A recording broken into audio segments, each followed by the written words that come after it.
ये सारी जो सरगर्मी नजर आ रही है उसकी वजह भी जरा समझिए। अक्टूबर नवंबर के महीने में बिहार में चुनाव होना है। अलग अलग सियासी दल अपने अपने मुद्दों और एजेंडों को लेकर सियासी पिच तैयार करने में जुट गए हैं।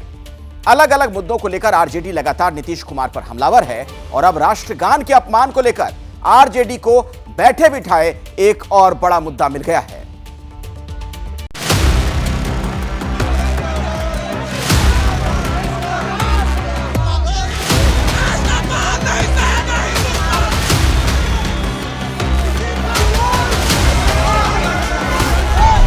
बिहार का चुनावी पारा हाई है। विधानसभा से लेकर सड़क तक संग्राम छिड़ा है।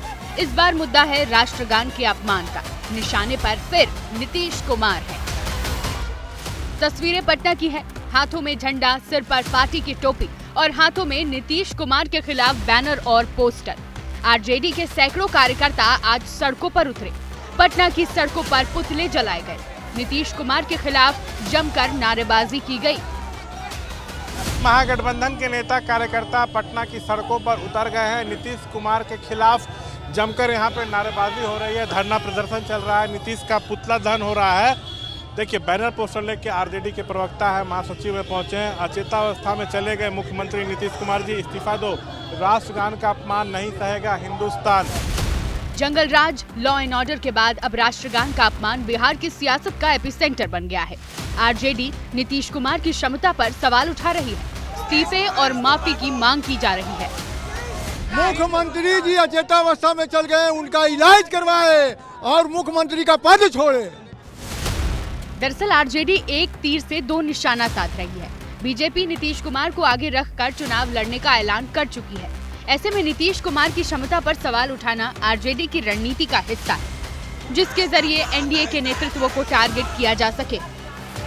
एक तरफ सड़क पर नीतीश कुमार के खिलाफ प्रदर्शन किया गया, कल विधानसभा में भी राष्ट्रगान के अपमान को मुद्दा बनाया गया, तो वहीं पोस्टर के जरिए भी नीतीश कुमार को निशाने पर लिया गया। राबड़ी आवास के आगे नीतीश कुमार के खिलाफ होर्डिंग लगाया गया, जिसमें नीतीश कुमार को खलनायक बताया गया। नीतीश कुमार आरजेडी के निशाने पर लगातार हैं। इसी बीच पोस्टर वार भी शुरू हो गया है। पटना में राबड़ी आवास के ठीक आगे एक पोस्टर लगाया गया है, जिसमें नीतीश की तस्वीरें, लिखा हुआ है नायक नहीं खलनायक हूं मैं। हाँ, मैंने किया है महिलाओं का अपमान, गांधी जी का किया है अपमान, अब हो गया है राष्ट्रगान का अपमान। जी हाँ, मैं हूँ खलनायक। नीतीश कुमार के साथ दो और विधायकों की भी तस्वीर लगाई गई। पहली तस्वीर थी बीजेपी के फायर ब्रांड नेता हरिभूषण ठाकुर बचौल की और दूसरी तस्वीर थी जदयू विधायक गोपाल मंडल की, जिन पर हाल ही में महिलाओं को लेकर अभद्र गाना गाने का आरोप था। ऊपर देखिए, बीजेपी के फायर ब्रांड नेता हरिभूषण ठाकुर बचौल और जदयू विधायक गोपाल मंडल की भी जो है वो तस्वीर है। ये दोनों विधायक अपने बयानों के लिए सुर्खियों में रहते हैं। वहीं इस मुद्दे को लेकर 2 दिनों बाद जेडीयू का ऑफिशियल स्टैंड सामने आया। जेडीयू प्रवक्ता ने राष्ट्रगान पर माफी की मांग को सिरे से ठुकरा दिया। राजीव रंजन ने आरजेडी पर ही निशाना साधा।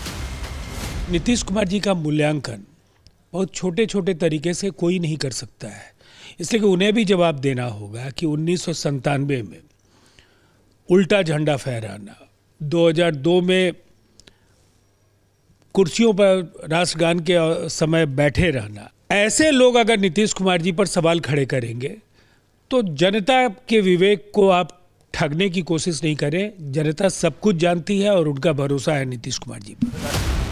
हाल ही में नीतीश कुमार के कई वीडियोस को लेकर आरजेडी नीतीश की क्षमता पर सवाल उठा रही है। वहीं बिहार में बढ़ते अपराध से इन मुद्दों को और हवा मिली, जिसे लेकर आरजेडी नीतीश कुमार से चुप्पी तोड़ने की मांग कर रही है। राष्ट्रगान का अपमान नहीं सहेगा हिंदुस्तान, ये तो हद ही हो गई। अब आखिर आदरणीय प्रधानमंत्री जी अपने लाडले मुख्यमंत्री के इस अटपटी हरकतों पर क्यों चुप है? दरअसल ये सारा विवाद पटना में आयोजित एक कार्यक्रम से शुरू हुआ, जहां नीतीश कुमार राष्ट्रगान के दौरान लोगों का अभिवादन कर रहे थे। इस दौरान बिहार सरकार के प्रधान सचिव मुख्यमंत्री को रोक भी रहे थे। इस बात में कोई दो राय नहीं कि आरजेडी नीतीश कुमार के स्वास्थ्य को चुनाव में मुद्दा बनाएगी। तेजस्वी यादव इस मुद्दे को बिहार का अपमान बता चुके हैं। बार बार पीएम मोदी के पैर छूने को लेकर भी निशाना साध चुके हैं। प्रधानमंत्री जी को क्या कर रहे हैं भाई कि खाली गोड़ में छुइएगा? गोड़ छू छू करके तो ये हाल हो गया है कि मन बढ़ू हो गए हैं केंद्र सरकार और नरेंद्र मोदी जी। अब ऐसे में सवाल है कि क्या इन मुद्दों से जेडीयू के साथ साथ बीजेपी को आने वाले चुनाव में नुकसान होगा, या फिर चुनाव से कुछ महीने पहले बीजेपी और जेडीयू एक बार फिर सियासी हवा अपने तरफ मोड़ने में कामयाब होगी।